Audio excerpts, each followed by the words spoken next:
Hello, everyone, and welcome to the official launch of the ISO ESG implementation principles.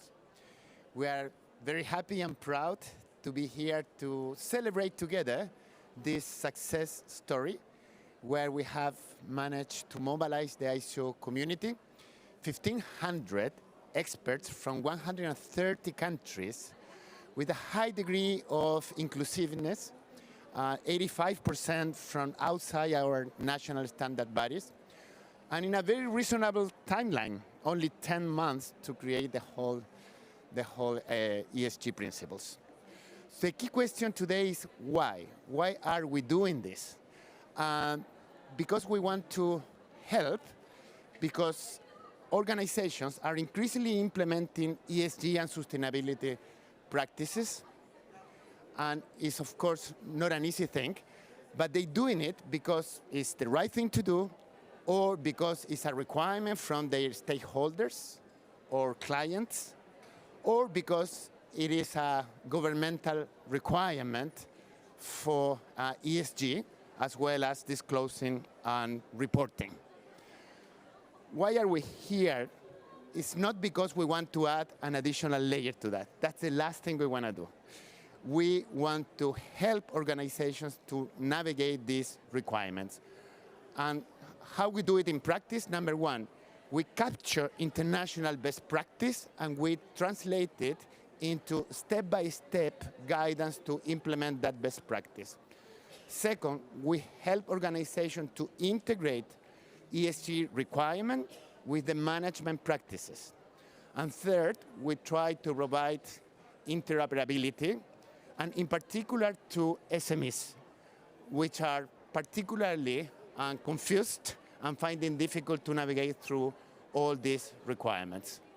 So with that, I'd like to leave you with the real heroes, those who have participated in the creation of the ESG implementation principles, as well as our strategic partners. Bryden. Thank you very much, Sergio. I appreciate the introduction, and I'm super pleased to be here today to help moderate this panel to kick off the release of ISO's ESG principles.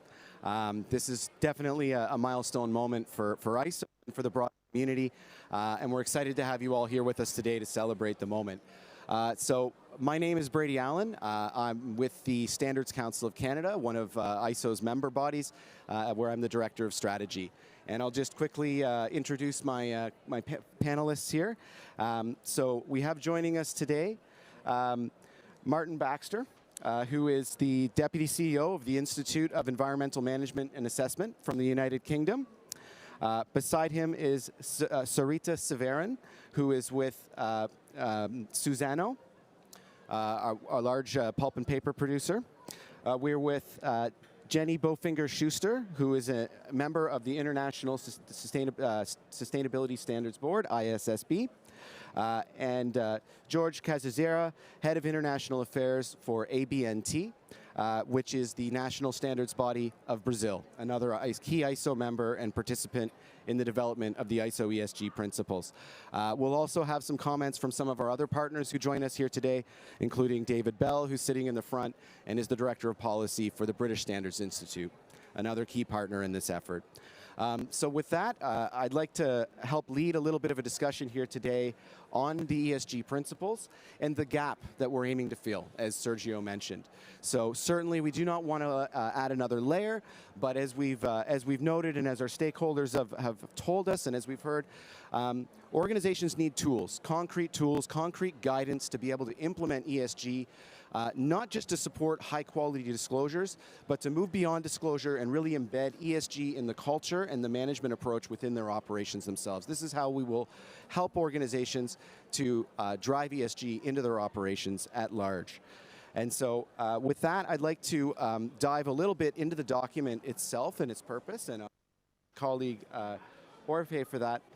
So we all know that this is a complex ecosystem. There's a number of tools, a number of frameworks. Organizations are navigating this. I think they're embracing it, but as I said, they're looking for the guidance that they need to make sure that they're doing it well and serving their stakeholders in the way that they expect.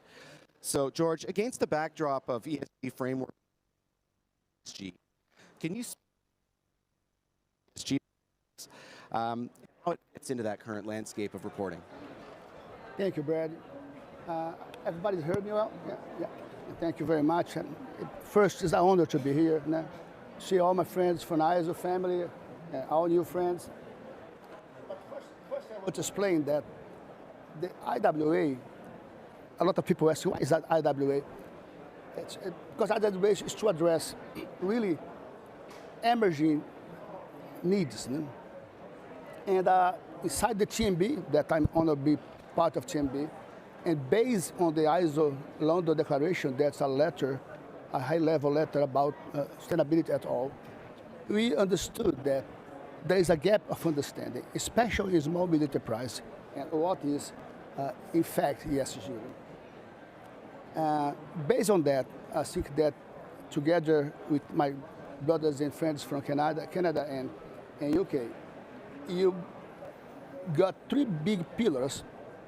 The first one is to remember that ISO got a big library with very good standards. You call in the ISO language MSS, management standards, all the 14,000 series for environmental, all the TC 309 for governance, and particularly the ISO 26000 that I'm honored to be one of the chairs, that's social responsibility. All these standards together consist in a very big base for frameworks and for declarations. Second, I think that it's very important to highlight the ISO capillarity. More than 1 million companies certify 9,000. It means that the IWA 48 provides a high-level overview, focus on key goals of principles to assure consistency, comparability, and reliability of ESG reporting. I think that our guidance will help and accelerate the adoption of sustainability and the business approach. Very concrete, saying that more than 1 million organizations in 1 minute can adopt, can understand better about ESG.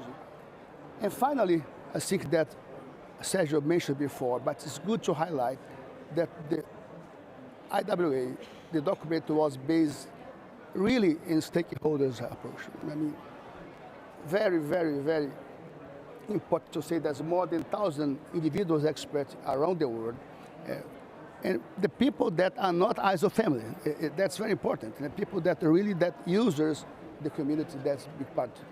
I think that is the key issues that embrace all the intention of the IWA. Thank you very much, George. And fascinating to hear you talk about the size of the toolkit that already exists that can help organizations with ESG. So you referenced ISO 9001, which is, I think, one of the most used standards in the world, and also ISO 14001, which I believe has nearly, if not more than 1 million certifications to it worldwide. And so when we think about the principles and the impact that they can potentially have on organizations, maybe you can elaborate for us a little bit on how the principles can drive people towards a broader set of tools, how that's particularly useful to SMEs. Very, very good question. As you know, I'm Brazilian. I come from the developing world. And one thing important, the standard has been developed for Canada, UK, and Brazil that already mix the culture of these countries and the level of development. In Brazil, for example, just to have an idea, 40% of the total gross product of the country comes from small and medium enterprise. I think that in the world, the small and medium enterprise, it's 90% of all the global employment. So it's tremendous number of companies that's not big as Suzano, not big as Shell or any other multinational companies, but they are willing to have something to guide them. And that's one of the, let me see here, sorry, just one point. That's why the standard is developed in a language and based in few principles, concrete principles that can guide. Imagine a small company in Amazonia, for example, that the management, the forest very well, that is using all the standards, all the rules, and want to make a claim, want to sell to Europe, for example. So the document can be one good tool to help them to go inside the world of business, especially considering the limitations of the small medium enterprise. And finally, about the small medium enterprises, that in the world now exists 5.2 trillion US dollars that are banked, but the small medium enterprise cannot use because they don't have enough prepared to produce indicators, claims, and so on regarding ESG. So it's a good opportunity, I think, to share the IWA with these companies. Thanks for that, George. And I think it helps to highlight the importance of working together. Organizations of all different types and sizes need different tools. And of course, you're talking about the importance of this for SMEs, being able to communicate to their stakeholders, to their customers, to be able to access capital. But when we think about other types of organizations, we think about large corporations, perhaps even multinational companies. Many of those SMEs represent their supply chain. And so I think this speaks to the global baseline of capability and capacity that we're trying to build by connecting principles to a broader toolkit, and also hopefully lights a little bit of a path to how, by starting with principles, ISO can drive those into some of the other standards in the toolkit as well. And maybe that creates a good segue for us to engage with Jenny, one of our strategic partners from ISSB. Very familiar, of course, with the broader ESG landscape and the requirements that are being set around disclosure. Sorry, 1 second there. My apologies. I'm actually going to jump to Sarita. I'm going to jump to the industry mindset there. So Suzano has put a focus on sustainability, and we just talked about the broader supply chains, the broader considerations that we need to consider there. They've made long-term commitments aligned with the UN SDGs in choosing to focus on sustainability as well as on people. And so as the largest pulp manufacturer in the world and one of the largest paper producers in Latin America, how are you enacting that vision? What has been your approach, and can you speak to what tools like this can potentially do to help not just your operations, but your supply chain? Yeah, thank you. Thank you, everybody. Yeah, so as you said, Suzano is one of the biggest companies that produce pulp. Pulp is used to produce paper package, tissue, toilet paper, but more than that, we can use to produce biofuels, textiles, and among others, products came from the most important resources that we have, that is a tree. Putting some in perspective, Suzano has 2.6 million hectares of forest. This is it's almost the Belgian size of country. We are planting 1 million trees per day, and we are conserving 1 million hectares in Brazil we've protected, and we are restoring this area. Suzano is in more than 200 countries in Brazil. This is really important, how we depend from the communities and how we depend from the nature. Putting this in perspective, for us, it's really important to have the highest quality of sustainability policies and process intern the company. And I think the guideline can help companies to understand how to advance on that. For us, we are in this agenda for a long time. We are really aligned with the principles it's saying, but will be opportunity for small companies, for our suppliers, to know how advance on this agenda also. That's excellent. And it demonstrates the commitment also that your organization has put forward, but also that the perspective that it gives you in terms of where there are capacity gaps and where there are challenges. And so it's great to hear that these principles help to fill some of those gaps and will give organizations some guidance. Would you be willing to speak to some specific examples of where you're seeing need for that guidance and how what's being released today can really help those organizations? Yeah. I think the first is to understand deeply the impact and where the company can go beyond. Suzano knows every impact that we are doing in the environment, but we know that we can go beyond. Taking this in consideration, we set long-term targets. We have 15 long-term targets related to diversity, related to water, but we want to restore and create biodiverse corridors. We want to remove more carbon from the atmosphere, and doing this in the highest level of transparency.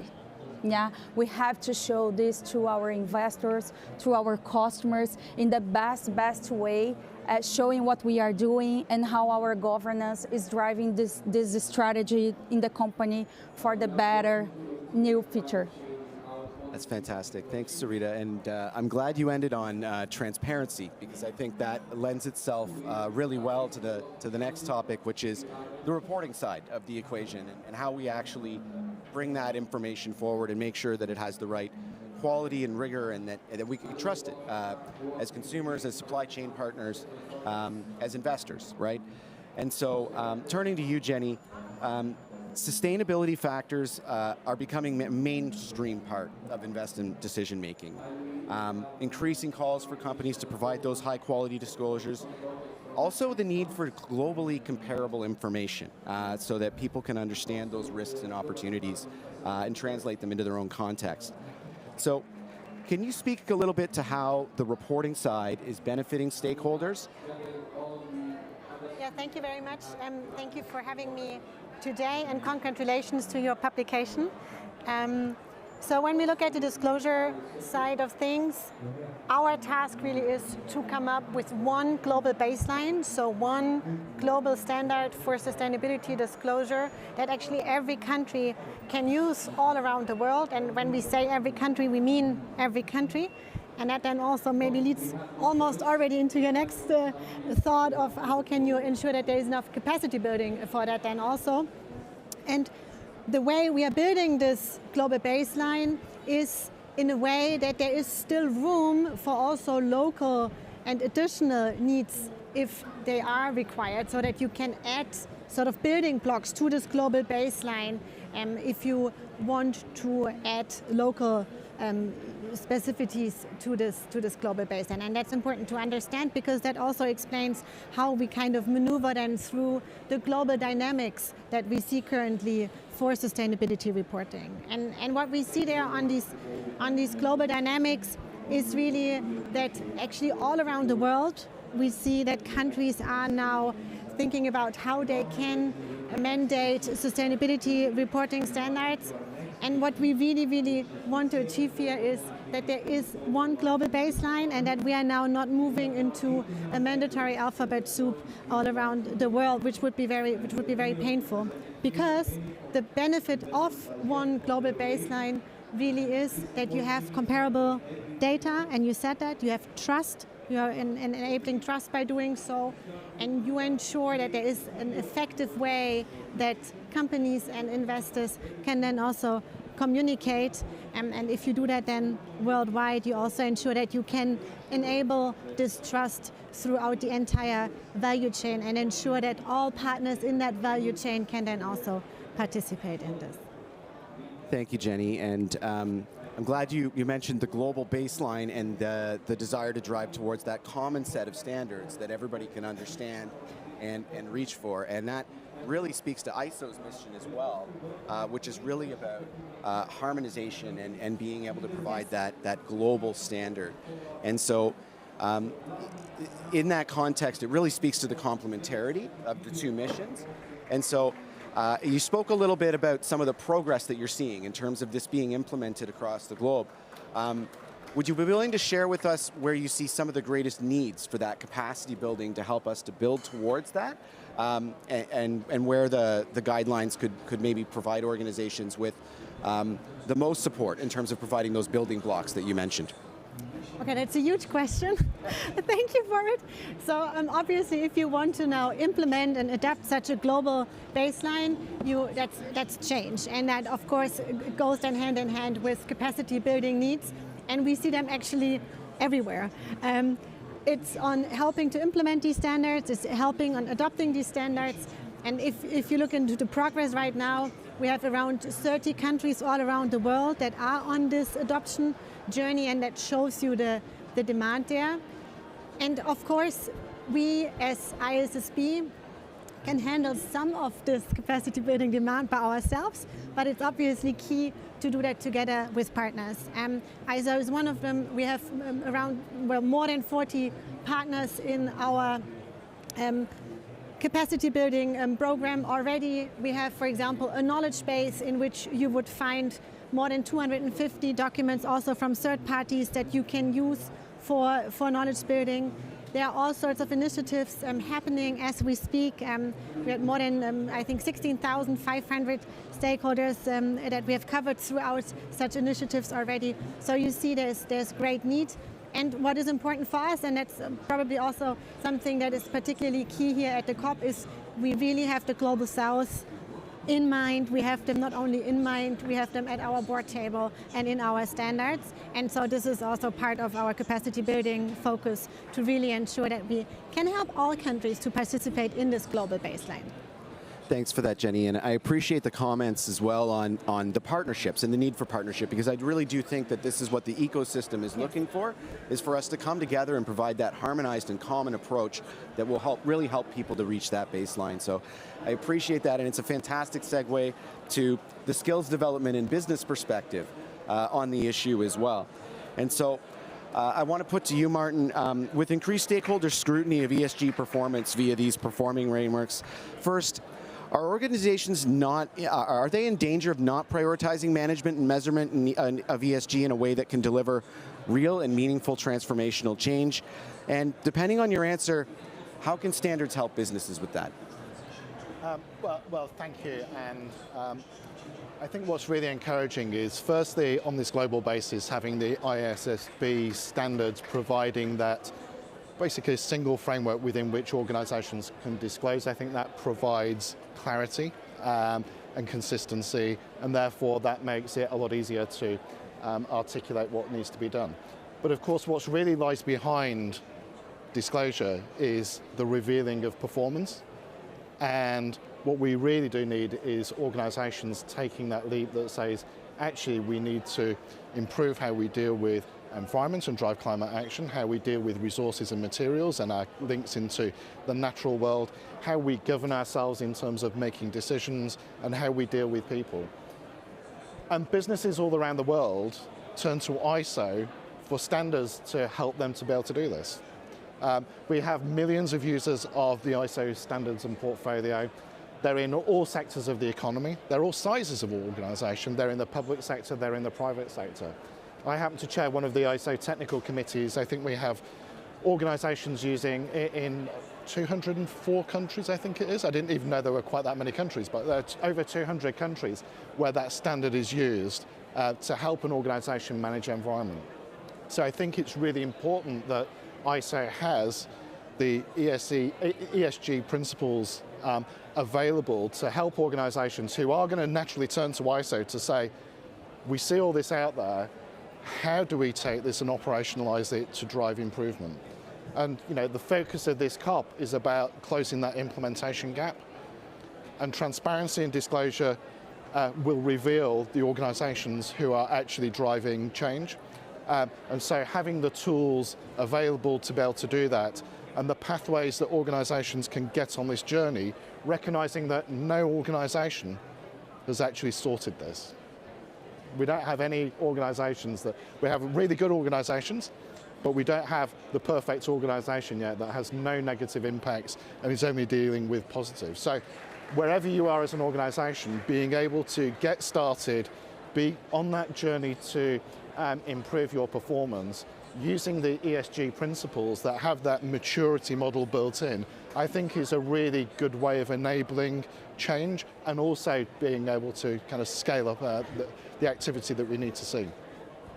Thanks for that, Martin. And you have a particular perspective on this because of your role working with businesses, but also your role within the ISO system, helping to actually develop the standards that organizations need. And so you mentioned some of the standards that you're involved in and the potential use for those.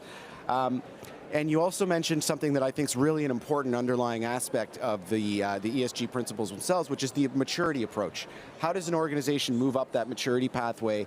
You can't flip a switch and shift your whole operation and move it to where it needs to be. And so this is trying to provide a little bit of a pathway. And I wonder, based on your perspective, could you provide us a little bit of insight into how the principles can be operationalized in terms of supporting that capacity development specifically? What should an organization be thinking about as they approach them and the broader ISO toolkit that underpins it?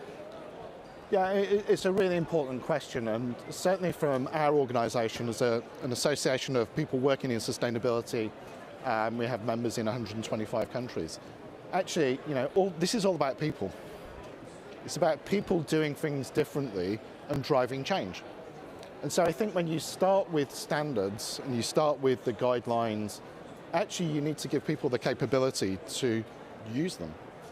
And so it's that learning and development and skills building that actually helps people to understand how they can take the guidance and apply it in their particular organisation through a lens of how do we add value and how do we manage risk. And I think if you can keep it really simple, with that simple messaging, and give people the capability to explore how they do that in their organisation, then actually you drive change over time.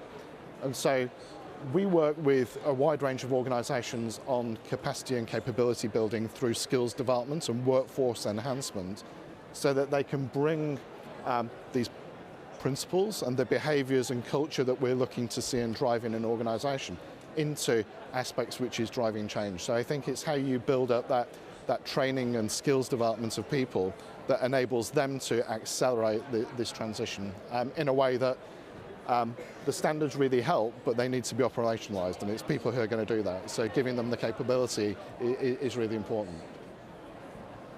Thanks for that, Martin. And I think it's interesting.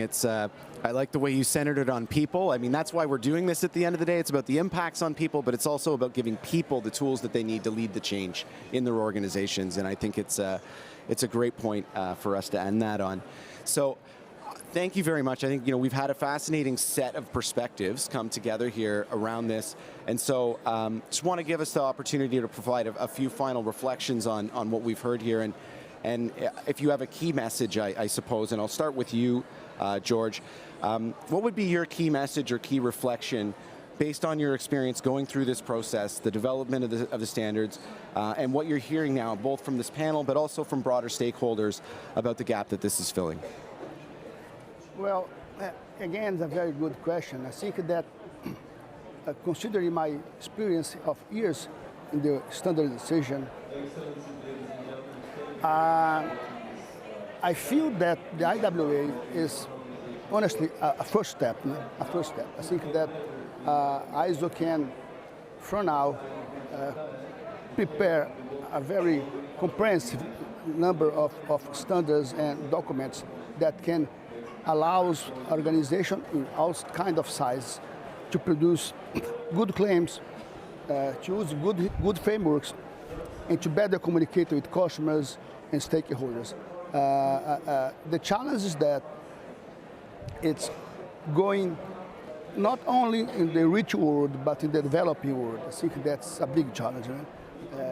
It's adequate this language to countries that are not really under the participation of the discussions internationally. So I think that's a big challenge. But I'm sure that there's a friend of mine that said that the IWA will be the future, the new ISO 9001, as a way to say that you'll be spread around the world. I hope so.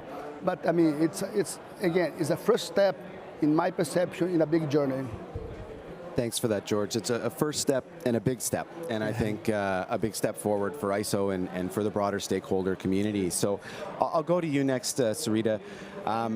From your perspective in business, final thoughts, key takeaways. What do you think is really important to take away from this for users? Yeah.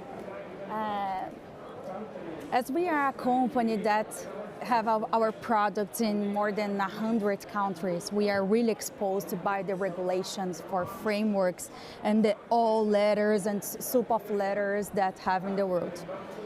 I think the guidelines is not a tool to use only for share the information, but to use to drive the strategy, to drive how companies are managing their operations, are creating value for the stakeholders. I think the guideline will help in an easier way for who is starting this strategy, how to create this value, how to understand their impact, how to create a governance to have a more than a product to sell, more than the services to offer, but just to have a good things to share with the world. Thanks for that, Sarita. Value for shareholders, value for stakeholders, and value for people. I think it's a nice way to cap that up. So turning to you, Jenny, I mean, you're seeing a lot of partnerships develop in the ecosystem. You're seeing tools come in to try and fill key gaps so that we can support each other to build that global baseline. Any key messages that you'd leave us with in terms of what's really important as we drive forward with this mission to develop further capacity in organizations? I do believe, speaking about disclosure, that it comes down to decision usefulness of what you are disclosing. And it can only be decision useful if it's comparable, if it's clear, and if it's global, and if everyone can participate. So I think that's really my mission, what I'm trying to accomplish with our global baseline. And of course, for this we need powerful partnerships to get everyone into our boat here and help us achieve that. Thanks for that. And again, speaking to that common baseline, but also inclusion and participation, something that everybody can participate in. And I think that really lends itself to ISO's mission and ISO's strategy, which is really about all voices heard in the development of global standards and tools. So I'll turn to you, Martin, to help end us off here. Key takeaways for you in terms of what's next for ISO in this space, and maybe any key messages for businesses in terms of where they should start. Yeah, I'm going to start on the end piece actually with key messages for business, because I think particularly large organizations have an obligation to be able to support their supply chains to continue to be a part of this. And I think that the ESG principles are a fantastic tool to share with your supply chain, and particularly your smaller organizations. There is a danger that the complexity that some people perceive actually means that you leave behind organizations who are small and maybe don't think they have the capacity or the capability to deal with this. And actually what you'd lose then is diversity in your supply chain. And actually SMEs are usually very agile, they're kind of quite innovative, entrepreneurial. You still want those to be part of your supply chain. So I think that the takeaway for business is to say, how do you take these ESG principles and not just look at your operational footprint and the way in which you develop your products and services, but actually how you share this and take your supply chain with you on the journey, because you're only as strong as your weakest link. And if you cut out some of those links, then actually you make yourselves more vulnerable.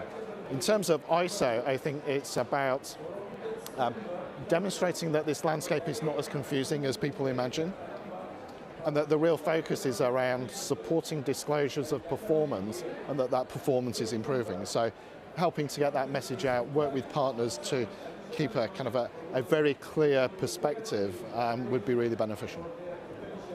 Thanks very much for that, Martin. And I think it's a great message for ISO, but also some key guidance for business in terms of where they start, and some encouragement around how we can decomplexify the whole issue as well. So I want to thank everybody for that, but we're not done yet, because we do want to open it up to the floor to see if there's any questions for any of our panelists here, and perhaps an opportunity for us to dive a little bit deeper on anything that's of interest to the crowd. So with that, I'll open it up to the floor. Please feel free to raise your hand if there's anybody that would like to put a question to any of the panelists today. Any questions?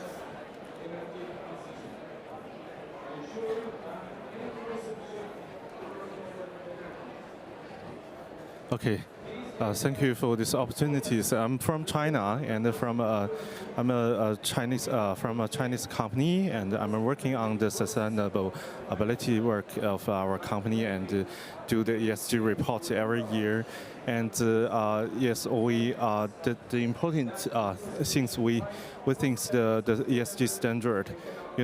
Company and need to follow the ESG standard, but there's so many standards in the world recent years, and very famous I think recently is ISSB, and also some governments, various countries give some different standards. So what do you think about the future, and if there is one standard will come out in the future? This is my question. Thank you. Yeah. That's for me, right? A volunteer to take that one? Okay. I guess it's mine. Yeah. Well, he said ISSB, so that's kind of. Yeah, thank you for your question. I mean, indeed, the idea of this global baseline really is that there's one global baseline that, again, allows for additional building blocks if there are specific regional needs that should be covered, and that's what we are working towards. We do believe that this is necessary. I see the strong dynamics all around the world that countries are now deciding on how they want to proceed. We have very positive progress. Again, there are around 30 countries that are already on this adoption journey towards our standards, and that's what we're working on, yes. Thank you, Jenny. And I think, again, it speaks back to what we were saying before about the importance of partnership in the ecosystem, and I think what stakeholders are looking for in that regard, and that global baseline we're trying to achieve. Any other questions from the audience for our panelists? We have one in the back.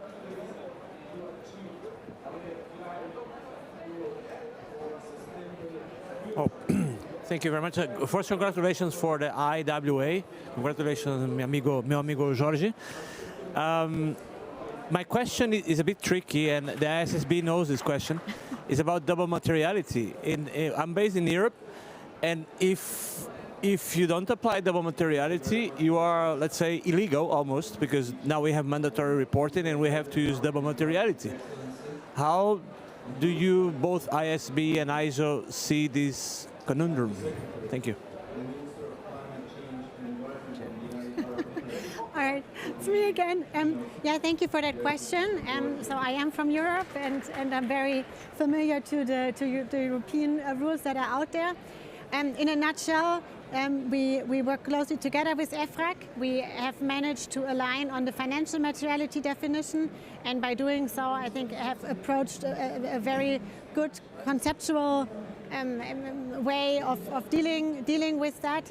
And again, the idea of this global baseline is that you can add additional building blocks, and that can also be because you want to have additional information that is then more relevant for additional stakeholders than just investors. So that's, in terms of conceptual approach of our global baseline, that's fine.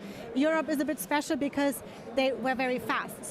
But from a conceptual perspective, that's fine, and we found ways to ensure interoperability with Europe. Yeah, and I think ISO, of course, is trying to follow a similar approach in establishing that global baseline and building blocks approach. And so I'll let you speak to that a little bit, George. Yeah, no, I just want to make a comment. First, a long time no see, my friend. That's behind this question. There is one trick question: double materiality. A lot of small companies don't understand exactly what is materiality. So imagine double materiality. So it's that's why I think that IWA is important. It's to make this language clear, understandable for companies around the world, especially small business enterprises. Thank you for the question, Marcio. I appreciate that, and I think it speaks to the building blocks. It speaks to the maturity pathway as well, and our ability to build towards that. Any other questions from the audience? Please don't be shy.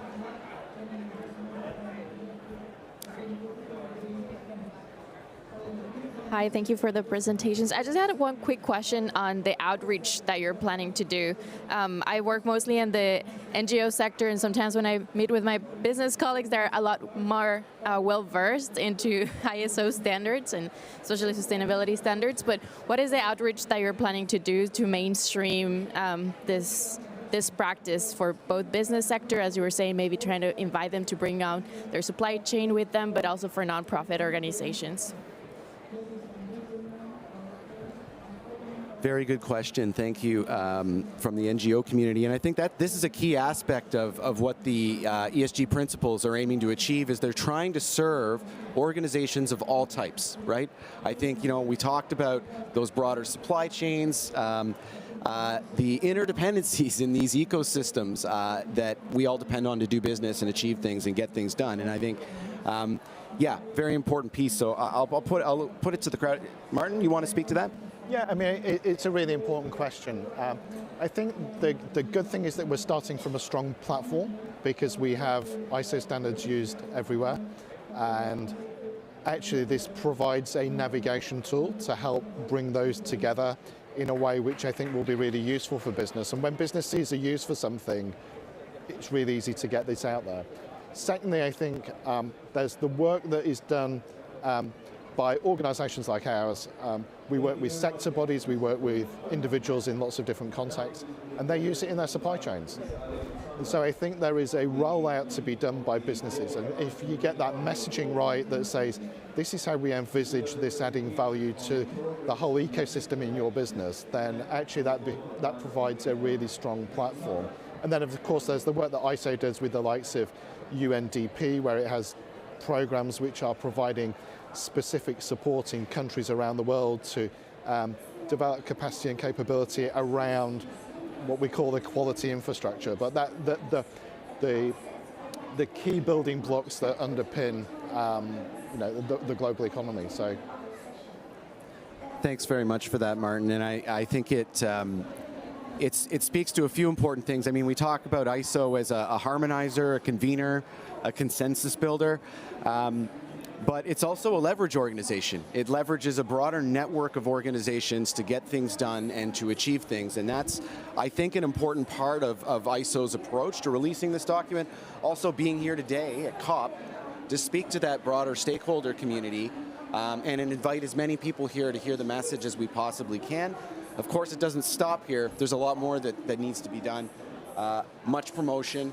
Capacity development, but I think it really is also about leveraging that broader network and membership that we have to achieve it. And I think ISO standards users are a big important part of that as well, and it's good to hear that they're communicating with you about the fact that these standards are already in use in their ecosystems. Any other comments on this one? Or I'll put it back out to the audience. Any other questions? Thank you. We actually have a question from our online viewers today. Wow. What are some of the ways that corporate leaders can utilise double materiality as a value add in addition to risk and compliance? That's a tough question. Wow. Any volunteers? I can. Yeah. Well, I would volunteer and give it to you because I can answer the question, but the way you presented about your company, I had the impression that there is actually a lot of material in there for materiality. Yeah, I think materiality it's not the first step. We have to understand first, again, the operation, the risks, and the impacts, and the opportunities. And after that, hear from the stakeholders the most important, and who is in your side and who is not in your side, to understand the materiality. I truly believe in double materiality because companies must see the impacts around the operation, the impacts that they are promoting in the ecosystem. So giving the risks, giving the impacts, having the double materiality, what the strategy?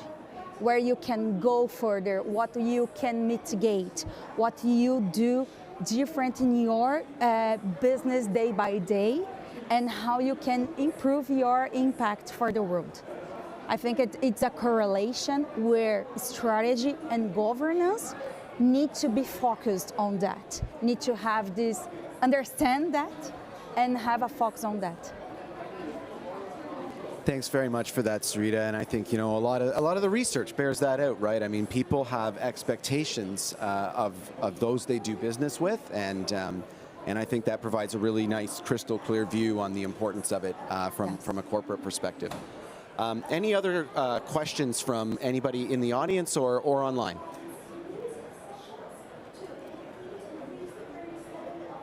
And if not, okay, so excellent. So thank you everybody for that participation. And somebody that we have not actually spent much time talking to yet today, but has been an important part of the overall effort with the British Standards Institute, BSI. I'm going to pass it over to David Bell now, who's been listening to this, thinking about what we've been hearing to provide us with a little bit of a summary, but what I think you might also be able to provide us with, given your role at BSI, where you're really looking at how standards can be an enabler of big policy shifts in some of these key areas and deliver impact. Any final reflections that you'd like to leave us as well? Yeah, thanks. Thank you, Brady. Well, it's been an excellent conversation. I mean, we're here in Baku to close the implementation gap. And what these ESG principles that ISO are publishing today are doing is doing exactly that. It's providing the tools, it's helping the cultural change in an organization. As you just said, Sarita, it's about driving a strategy and linking that with governance of the organization.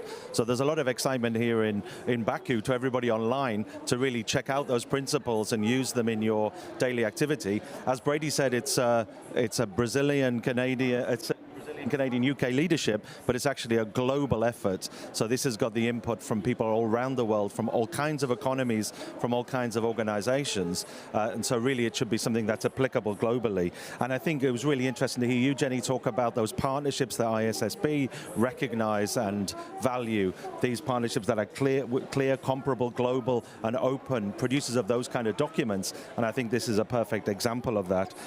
So it doesn't matter if your organization has a forest the size of Belgium, or actually it's a small company that is working locally. If you've got those ambitions around ESG, then what we're talking about here are principles to really help you embed those in your organization.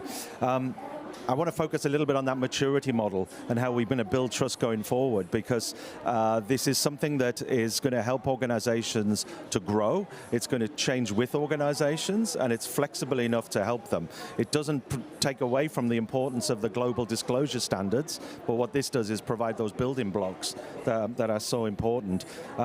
Martin, it was really interesting to hear you talk about the fact that there's 200 countries already using the environmental management system standards. If we can get that kind of traction on these principles, then we will see immediate results. And so to your question about NGOs, absolutely, we need to make sure that everybody is aware of these and that they are sharing them with their communities and stakeholders, and that we're actually embedding them in practice. Because as you said, it's about people. It's about empowering people, it's about giving them the skills, it's about building capability and driving us towards the results that we all want to see. So hopefully with these standards, these principles that we're publishing today, we can see a real step change, and we can see really cultural change in organizations. So thank you very much. I want to thank the panel, so Martin and Sarita and Jenny and George and Brady, and of course Sergio for the opening remarks. I want you to do two things. I want you to download the document, so you'll see shortly a QR code. For you, those of you online in particular, you see a QR code, and you'll be able to give us feedback on this event, but also you'll be able to see the document. If you're here in the room, we have some printed copies. Sarita, I'm not sure if the pulp we used for the paper came from Suzano or not, but hopefully it's an organization with the same ambitions and principles you have, is all I could say. So hopefully you can see that. And I want to make another plea, because if you're here in Baku, I want you to come and join me at the next event, because this isn't the end of the discussion around standards today. In official side room 1, so if you go back to the entrance, you'll see the side rooms. In official side room 1, starting very shortly, is a discussion on the way standards are building and scaling trust in climate action through international standards and the quality infrastructure. And that's a very topical discussion, because if you didn't already hear the news today, the UN Secretary General's report has just been issued on net zero policy matters, and it talks about getting credible net zero results through the quality infrastructure. So if you want to be part of that discussion, come to the side event, room 1, and we can continue the discussion there. But please join me in thanking the excellent panel. Thank you, guys. Thank you.